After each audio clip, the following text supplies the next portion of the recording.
জয় তারা, জয় জয় তার, জয় তার। নমস্কার, আপনারা শুনছেন কালীকথা। এখানে শুধুমাত্র গল্প নয়, গল্পের মাধ্যমে শিক্ষাও দেওয়া হয়। প্রতি বৃহস্পতি ও শনিবার শুনতে ভুলবেন না কালীকথা।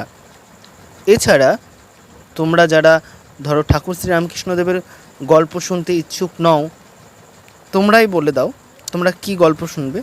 এবং তোমরা যদি চাও তোমাদের মন্দিরের বা অন্য কোনো জায়গার ভয়ানক কোনো ঘটনা যদি তোমরা আমার মুখে শুনতে চাও, তাহলে হোয়াটসঅ্যাপ করতে পারো এই নাম্বারে 6291225522। আরও একবার বলছি, 6291225522। ঠিক আছে, এই নাম্বারে ফোন করতে পারো। তো এছাড়া আমার গল্পগুলো যদি ভালো লেগে থাকে, অনুরোধ রইল তোমরা যদি সত্যিকারের সনাতন হিন্দু ধর্ম হয়ে থাকো, এই গল্পগুলো শোনো। এই গল্পগুলোর মধ্যে অনেক শিক্ষা আছে, ছোট ছোট শিশুদেরকেও শোনাতে পারো। গল্পগুলোর মধ্যে শিক্ষা আছে। তো আমার চ্যানেলটা সাবস্ক্রাইব করো, বেল গানটি ক্লিক করো এবং আমার সঙ্গে থাকো।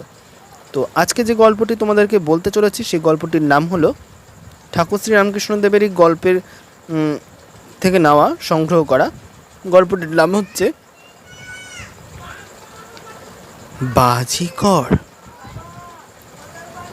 ঠাকুর শ্রী রামকৃষ্ণদেব তার শিষ্যদেরকে বলছে, শোনো গা, শোনো, মনি সব গা, মনি সব। শকুন দেখবে যতই উঁচুতে ওর উগা, ওর মন কিন্তু সেই একখানে।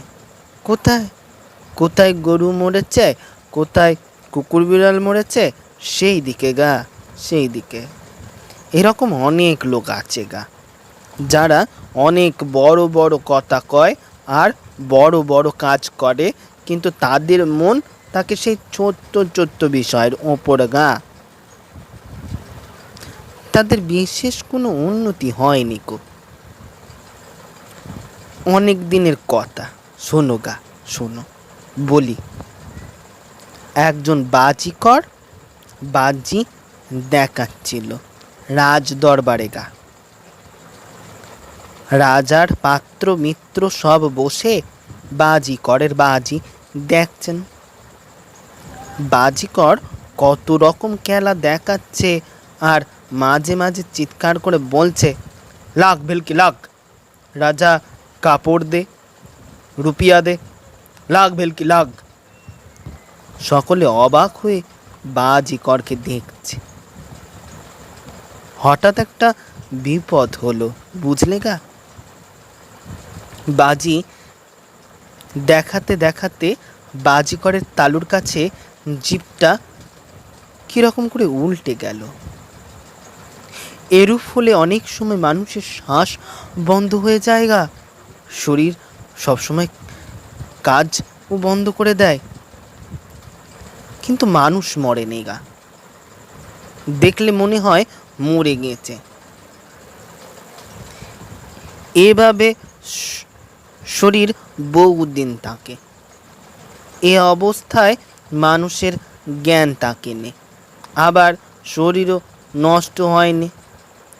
জীব উল্টে শ্বাস বন্ধ হয়ে যাবার নামই কুম্ভক। বাজিকরের জীব উল্টে গেল আর শ্বাসও বন্ধ হয়ে গেল গা। সে বসে পড়ল আর দেখতে না দেখতে তার শরীর একেবারে মরার মতন হয়ে গেল গা।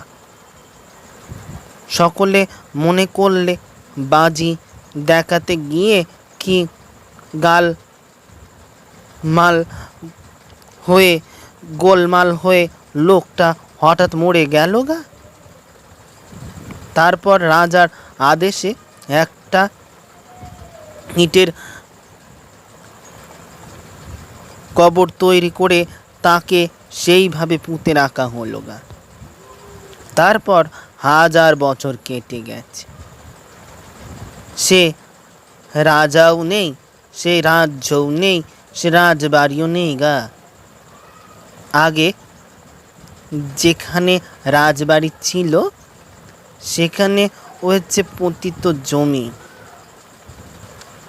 কতগুলি চাষা সেই জমি বন্দোবস্ত দিয়ে চাষের উপযোগী করবার জন্য মাটি কেটে সমান করতে লাগলো। যেখানে বাজিকর কবর ছিল সেই জায়গাটা একটু উঁচু হয়েছিল গা। চাষিরা সেখানকার মাটি কাটতে কাটতে দেখে একটা কবর, আর তার ভেতরে একটা মানুষ বসে আছে। সকলে ধরাধরি করে উপরে উঠালে।